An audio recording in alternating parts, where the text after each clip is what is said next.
ఈ రోజున గౌరవ న్యాయస్థానంలో మేము ఏదైతే ఇన్నర్ రింగ్ రోడ్డుకి సంబంధించినటువంటి చంద్రబాబు నాయుడు గారు అవినీతి, అదేవిధంగా అప్పటి మంత్రి నారాయణ గారు, లోకేష్ గారు, లింగమనేని రమేష్ గారు వీళ్ళందరూ కూడా కలిసి చేశారో 2.5 కోట్ల రూపాయల అవినీతికి సంబంధించినటువంటి కేసుని ఇవాళ సిట్ సిఐడి ఏదైతే ఉందో అది దర్యాప్తు చేస్తూ ఉంది.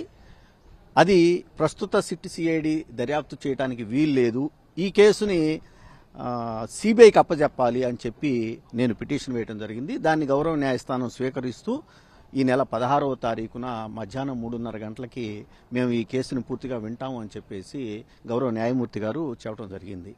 చంద్రబాబు నాయుడు గారి తరపున వచ్చినటువంటి ఢిల్లీకి చెందినటువంటి ప్రసిద్ధ లాయరు ముకుల్ రోత్కి గారు ఆయన మాట్లాడుతూ ఈ కేసు మెయింటైనబిలిటీ లేదు కాబట్టి ఈ కేసును కొట్టివేయండి అని చెప్పేసి తన వాదనని వినిపించడం జరిగింది.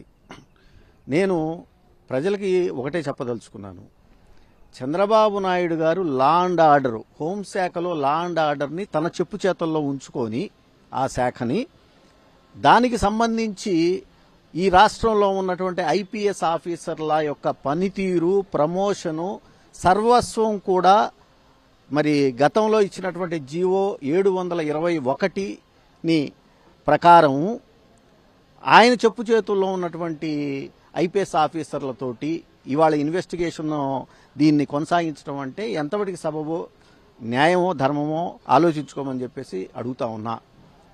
నిజంగా మరి గతంలో ఇదే సిఐడి సుమారు 4-5 వేల పేజీలతోటి ఛార్జ్షీట్ వేసినటువంటి ఈ సిఐడి ఇవాళ చంద్రబాబు నాయుడు గారు నిర్దోషి, ఈ కేసులో అసలు ఏమీ జరగలేదు అని చెప్పేసి ఇవాళ మిస్టేక్ ఆఫ్ ఫ్యాక్ట్ కింద కొట్టేయండి అని చెప్పేసి గౌరవ న్యాయస్థానానికి రావడం అంటేనే మరి అదే ఐపీఎస్ ఆఫీసర్లని మరి చంద్రబాబు నాయుడు గారి కింద ఈ శాఖ ఉంది కాబట్టి బెదిరిస్తున్నారు అనేది మనందరికీ అర్థమవుతా ఉంది. తప్పు చేయలేదు, నిష్పక్షపాతంగా ఈ కేసును దర్యాప్తు చేయండి, జరగనివ్వండి అనేది కనుక చంద్రబాబు గారి వాదన అయితే ఆయన ఈ కేసుల నుంచి ఆయన వాదించడం వదిలేయాలి. న్యాయస్థానం తన పని తాను చేసుకుపోద్ది. అది కాకుండా ఆయన ఐపీఎస్ ఆఫీసర్ల మీద ఒత్తిడి పెట్టి ఈ కేసులో ఏమి లేదు కొట్టేపించడానికి మీరు పనిచేయండి అని చెప్పేసి పోలీసు అధికారుల మీద ఒత్తిడి తీసుకురావడం ఎంతవరకు సబబు అని చెప్పేసి నేను అడుగుతా ఉన్నా.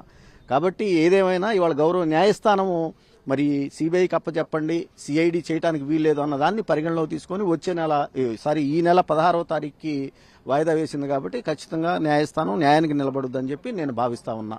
రెండవ కేసు మరి ఏదైతే ఈ కేసు ఇదే ఇన్నర్ రింగ్ రోడ్డు కేసు కానివ్వండి, మరి ఎస్సీ ఎస్టీలకు సంబంధించినటువంటి అసైన్డ్ ల్యాండ్స్ కానివ్వండి, ఇవన్నీ కూడా అసలు designated court MP MLA court ఉండగా ఎందుకు ఏసీబీ కోర్టు దీన్ని విచారణ చేయాలి అని చెప్పేసి అనే వాదనను కూడా మేము తీసుకొని ఈ కేసుని విజయవాడలో ఉన్నటువంటి ఎంపీ ఎమ్మెల్యేల కోర్టుకి బదలాయించండి అని చెప్పేసి మేము ఇవాళ పిటిషన్ వేయడం జరిగింది. ఆ పిటిషన్ కూడా పరిగణలోకి తీసుకున్నటువంటి న్యాయస్థానం దీని మీద కూడా ఈ నెల 16వ తారీఖున అదే సమయంలో మేము తగు నిర్ణయం తీసుకుంటామని చెప్పేసి చెప్పడం జరిగింది.